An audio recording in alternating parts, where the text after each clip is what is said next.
हुकूमत की गरीब मुकाम मुहिम शुरू। अशराफिया के लिए मरा। तनख्वाहदार तबके पर टैक्सों की भरमार। नए माली साल का बजट आज से लागू हो गया। वो दिन दूर नहीं जब आप अपने ही घर में किरायादार हो गया। अवाम का रद्द-ए-अमल। 1700 अरब रुपए से ज्यादा के इजाफी टैक्स। महंगाई के नए तूफान का खदशा। माहिरीन ने खबरदार कर दिया। IMF का दबाव या कुछ और, जानिए खबर पॉइंट की स्टोरी में।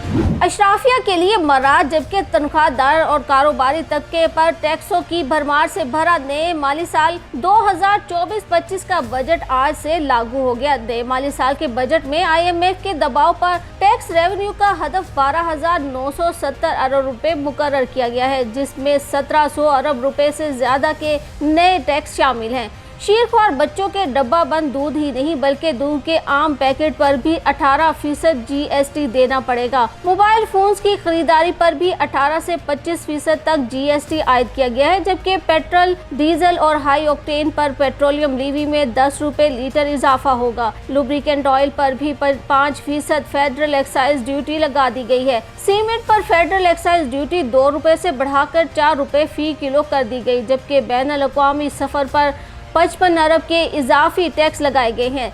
नए बजट में तनख्वाहदार और गैर तनख्वाहदार कारोबारी तबके की आमदन पर 10% इजाफी सरचार्ज लगा दिया गया है। तनख्वाहदार तबके पर टैक्सों की शरह 39%। माहाना 1 लाख रुपए आमदन पर पहले से दुगना टैक्स देना होगा।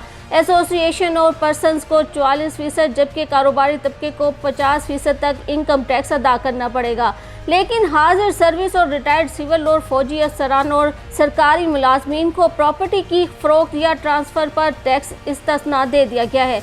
नॉन फाइलर्स की सिम्स ब्लॉक ना करने वाली टेलीकॉम कंपनियों को 5 से 10 करोड़ रुपए जुर्माना अदा करना पड़ेगा। अफगानिस्तान से फल सब्जियों की दरामद, ट्रैक्टर्स, मेडिकल की तशखीसी किट पर 18% GST नाफिज किया गया, जबकि बिल्डर्स और डेवलपर्स को तामीरात, रिहायशी और कमर्शियल प्रॉपर्टी की फरोख्त पर 10 से 15% टैक्स देना होगा। नॉन रेजिडेंट पाकिस्तानियों को मुख्तलिफ ट्रांजेक्शन पर टैक्स देना होगा। नई पेंशन स्कीम का भी इतलाक होगा, जबकि ताजे दोस्त स्कीम के तहत ताजरों से टैक्स वसूली भी आज से शुरू हो जाएगी।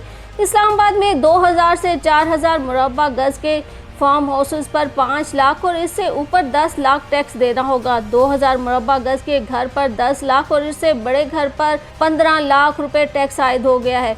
प्रॉपर्टी की ट्रेडिंग वैल्यू पर भी 4% स्टैम्प ड्यूटी देना होगी। नए बजट में स्टेशनरी पर टैक्स छूट बरकरार रखी गई है। नॉन फाइलर्स को टेलीफोन कॉल्स पर इजाफी 75% टैक्स देना पड़ेगा। आज़ाद कश्मीर और साबिक फाटा के लिए टैक्स छूट बरकरार है। फलाही अस्पतालों और खैराती इदारों को भी टैक्स इस्तिस्ना मिलता रहेगा। माहिरीन के मुताबिक नए बजट पर अमल दरामद से महंगाई में इजाफा होगा। आज़ाद कश्मीर और साबिक फाटा के लिए टैक्स छूट बरकरार क्यों रखी गई? पहले ही गिलगित और कश्मीर में बिजली तकरीबन मुफ्त मुहैया की जा रही है, ऊपर से टैक्स में भी छूट। क्या पंजाब के साथ ज्यादती नहीं? क्या पंजाब पाकिस्तान का हिस्सा नहीं है? पंजाब के अवाम अमन पसंद हैं, तो क्या इनको ऐसे ही मारा जाएगा? एक आम तनख्वाहदार आदमी इतने वसाइल कहाँ से लाएगा कि वो एक मामूली सी तनख्वाह में अपना घर भी चलाए, बिजली का एक्स्ट्रा बिल हज़ारों रुपए में अदा करे और फिर हुकूमत को टैक्स भी दे जो इसकी तनख्वाह से भी ज़्यादा है। अवाम का इस पर रद्द अमल देते हुए सोशल मीडिया पर कहना है कि अगर पंजाब के अवाम कश्मीर और गिलगित की तरह अपने हक के लिए बाहर नहीं निकले तो वो दिन दूर नहीं जब वो अपने ही घर में किरायादार होंगे।